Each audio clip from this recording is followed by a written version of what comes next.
All right, today we are diving into one of the greatest human adventures of all time, the story of mathematics. And look, this isn't going to be some dry, dusty history lesson. This is the story of how we as a species learned to speak the language of the universe. So, let me start with a question for you. How on earth does a 20,000-year-old bone with some scratches on it have anything to do with the supercomputer sitting in your pocket? And no, it's not a riddle. It's the beginning of a straight line, a direct thread of human thought that connects the very first time we counted something to the insane algorithms running our world right now. So let's find that spark. To do that, we have to go back. I mean way, way back. Because math wasn't born in some quiet, comfy classroom. No, it was forged out in the wild, born from the most basic fundamental need there is, survival. Think about it. Early humans weren't trying to solve for X. They were trying to solve for dinner. They had to know, do we have enough food? Or how many people are in that other tribe? So they used what they had, their fingers, a pile of stones, and eventually making tally marks on a piece of bone. The Ishango bone, found in Africa, is our best proof, a 20,000-year-old tool showing these deliberate groups of notches. Back then, math was 100% practical. It was all about more or less, bigger or smaller. Okay, let's jump forward a few thousand years. As we started building societies, our problems got, well, bigger. In Mesopotamia, those yearly floods from the Tigris and Euphrates rivers were a double-edged sword. Sure, they made the land fertile, but they also washed away every single boundary marker for people's farms. Imagine that. It was total chaos every year, a crisis that just counting on your figures wasn't going to fix. So, what was their solution? Well, they came up with one of the first truly sophisticated number systems, and it's so different from what we use. See, we count in tens, probably because we have 10 fingers. But the Sumerians? They used a base 60 system. And get this, it was so good that we're still living with its ghost today. Ever wonder why there are 60 seconds in a minute or 360 degrees in a circle? Yep. You can thank the ancient Mesopotamians for that little quirk. For thousands of years, math was just a tool. If a formula worked to help build a pyramid or divide a field, hey, that was good enough. But then, the ancient Greeks show up, and they just completely flip the script.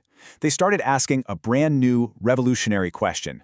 Not just what works, but why does it work? And can we prove it works every single time, without exception? You see, this was a huge philosophical shift. The Greeks didn't think math was something humans invented. They believed it was a divine truth we could discover. Euclid put it perfectly. The laws of nature are but the mathematical thoughts of God. For them, doing math was like getting a peek into the mind of the universe and finding its absolute, unshakable truths. And the main tool they created to find these truths was the mathematical proof. I mean, what a radical idea. A proof isn't just a good guess or a successful experiment. It is an absolutely airtight argument, a perfect chain of logic that shows something is true beyond any doubt, everywhere, for all time. This was a massive leap, from just knowing practical tricks to searching for absolute certainty. So, how did they do it? Their method was just a masterpiece of logical construction. First, you start with axioms. These are statements that are so simple, so self-evidently true, you just can't argue with them. Then, using nothing but pure, step-by-step deductive logic, you build on those truths. And finally, you arrive at something totally new, a theorem, a brand new piece of universal truth that you have proven is true. Now, after the Roman Empire fell, Europe went to the Dark Ages, and all this incredible Greek knowledge, it could have just vanished forever. But it didn't. Instead, it was saved, translated, and brilliantly built upon by scholars during the Islamic Golden Age. This period became the critical bridge that carried the torch of logic from the ancient world right into the modern one. And right at the heart of this incredible era was the Persian mathematician Al-Khwarizmi.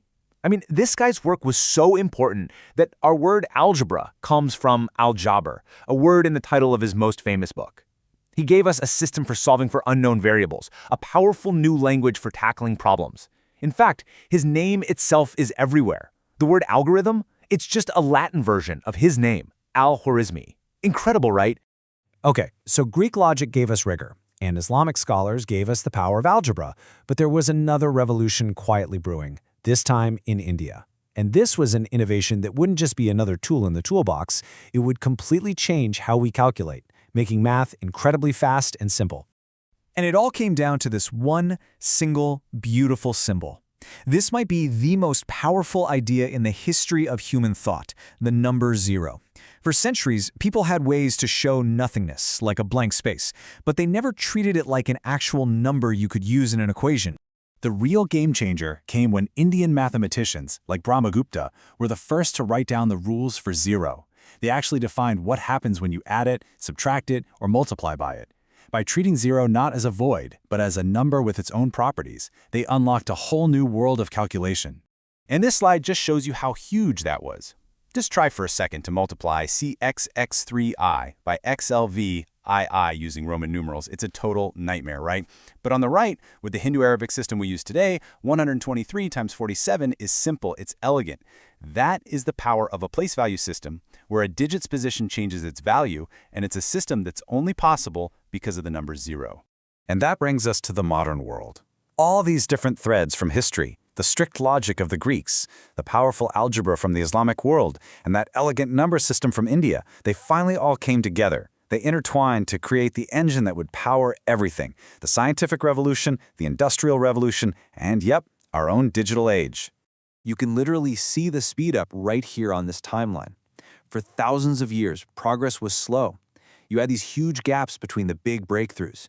But once all those tools were combined, right around the time Newton invented calculus, the pace just explodes. Then you get the computer age. And now, today, those ancient ideas are the bedrock for developing artificial intelligence. Each step built on the last, creating this incredible curve of discovery. When you look at it this way, what we've really been watching is the evolution of human thinking. The questions we asked got bigger and bolder over time. We started with a simple question: how many? Then we asked how to measure land. That led us to ask how we can prove something is absolutely true. And eventually, we started asking those abstract what-if questions that unlock the technologies that completely define the world we live in today. And that brings us all the way back to that 20,000-year-old bone. It wasn't just a record of numbers, it was a tool, invented to solve a problem. From that first simple tally mark, all the way to the AI of tomorrow, the story of math is really just the story of us, facing a challenge and inventing a new way to think our way through it. So the real question is, what problem will we solve to write the next chapter?